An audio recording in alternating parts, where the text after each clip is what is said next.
Let us finish this exercise 13.3 now. Question number 6.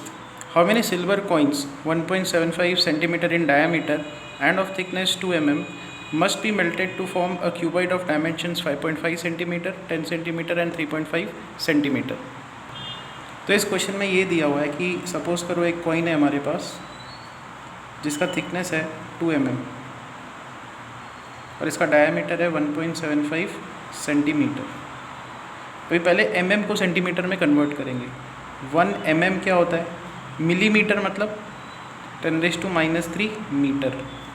सो 10⁻³ अब 1 metre कितना होता है? 100 सेंटीमीटर विच इज़ 10⁻⁻1 सेंटीमीटर। तो इसका जो हाइट है वो है 10⁻⁻1 सेंटीमीटर एंड ये 2 mm था, ये 1 mm का कन्वर्जन है तो यहाँ पे इंटू 2 कर देंगे हम लोग। तो इसका हाइट आ गया, इसका डायमीटर है हमारे पास। तो इस एक कॉइन का जो वॉल्यूम है वो क्या होगा? Pi r square into h। सो 2 इंटू 10⁻⁻1। अभी ऐसे x कॉइन्स है तो उन सारे x कॉइन्स का वॉल्यूम कितना होगा? इंटू x करना पड़ेगा। और इससे क्या बन रहा है? इससे एक क्यूबॉइड बन रहा है और क्यूबॉइड के भी जो डायमेंशंस है वो हमको दिए हुए हैं।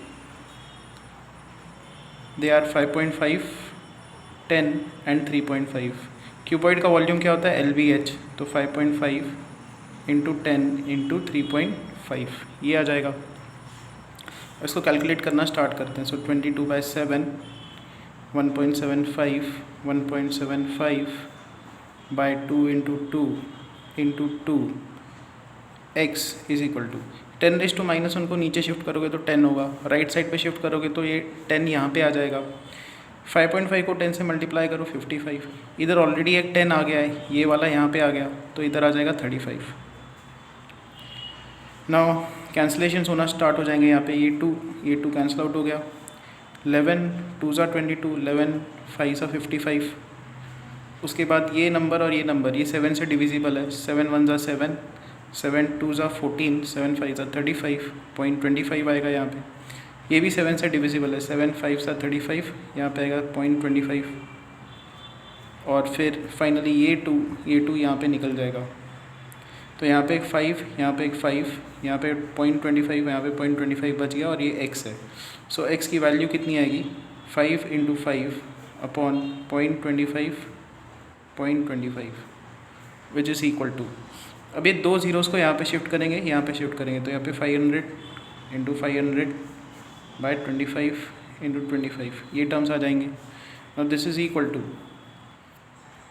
5 5 ज़ा 25 इंटू यहाँ से 100 और यहाँ से 100 ये हमने लिख दिया divided by 25 into 25। So 25 will cancel out. 25 4 ज़ा 100 आता है। 4 into 100 is 400। So there are 400 coins. Question number 7. A cylindrical bucket 32 centimeter high and with radius of base 18 centimeters filled with sand. This bucket is emptied on the ground and a conical heap of sand is formed. If the height of the conical heap is 24 centimeter, find radius and slant height of the heap. तो question number 7 में ये दिया हुआ है कि एक cylindrical bucket है हमारे पास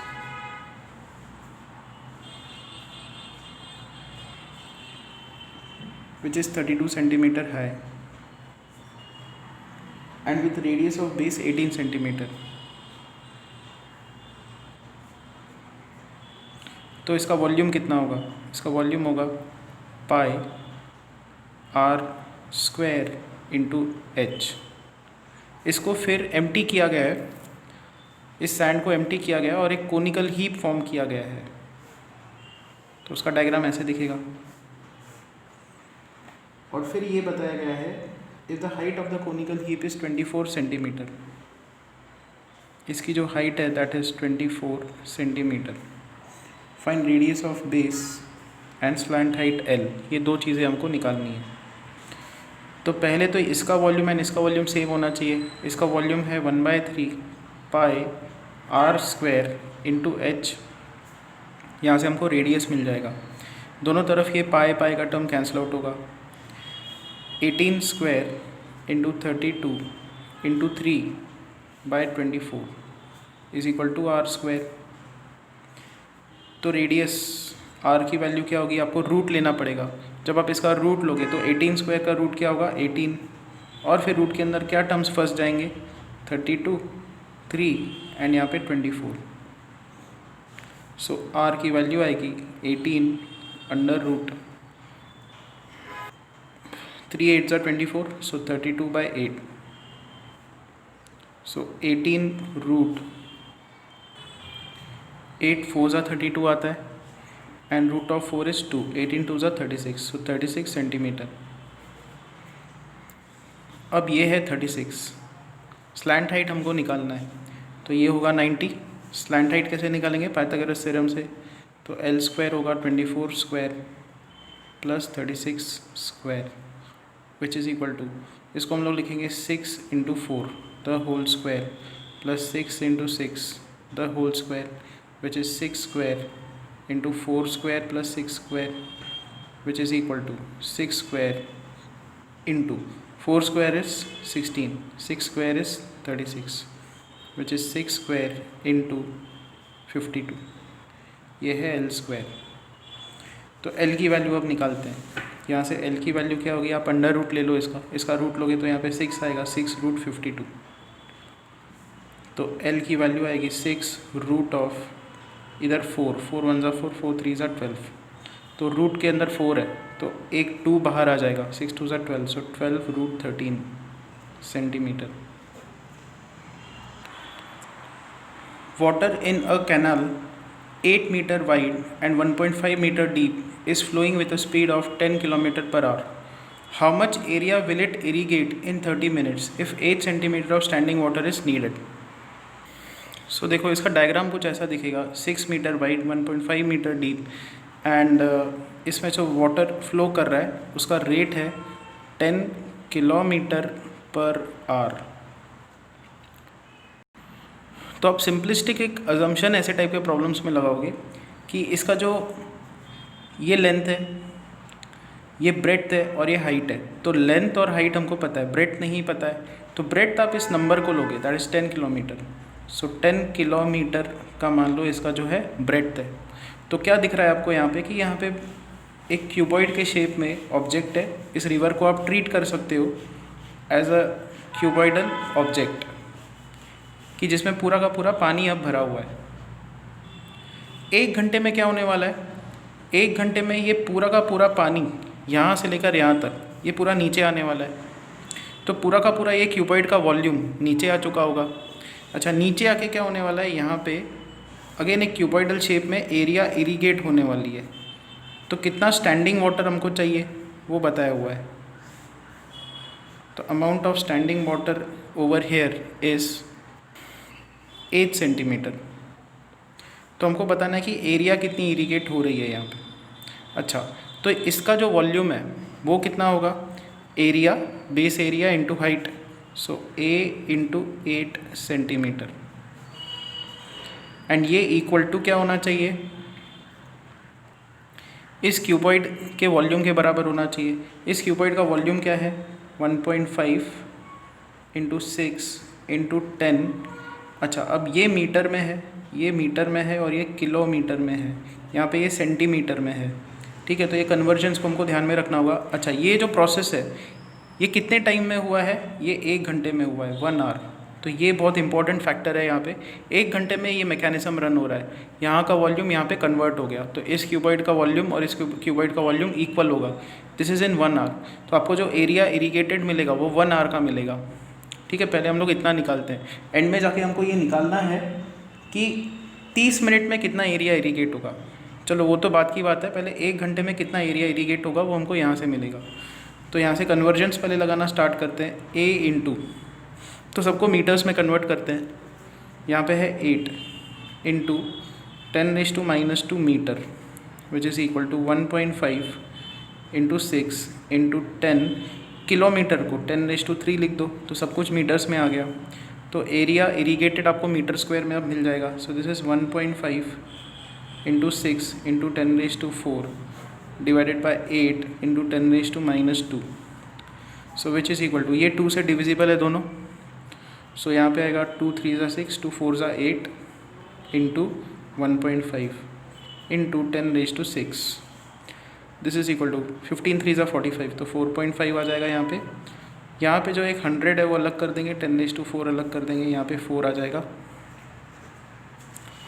सो finally we have 4.5 into 25 into 10⁻4। इतना एरिया मीटर स्क्वायर में इरीगेट हो रहा है 1 घंटे में, इन 1 आवर।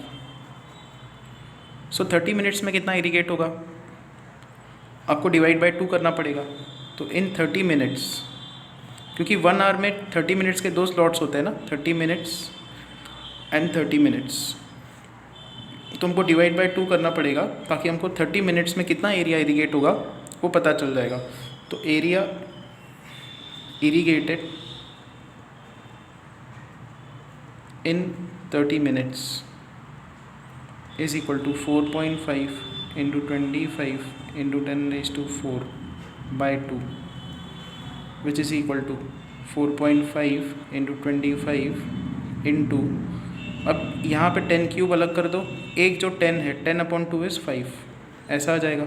इसको मल्टीप्लाई करते हैं। So area irrigated is equal to, इनको अगर आप मल्टीप्लाई करो ये आता है 5 6 2.5 इंटू 10⁻3, तो ये कितना निकल के आएगा 562,500, दिस मच मीटर स्क्वायर, इतना area. Now comes last question, question number 9th. A farmer connects a pipe of internal diameter 20 centimeter from a canal into a cylindrical tank in her field, which is 10 meter in diameter and 2 meter deep.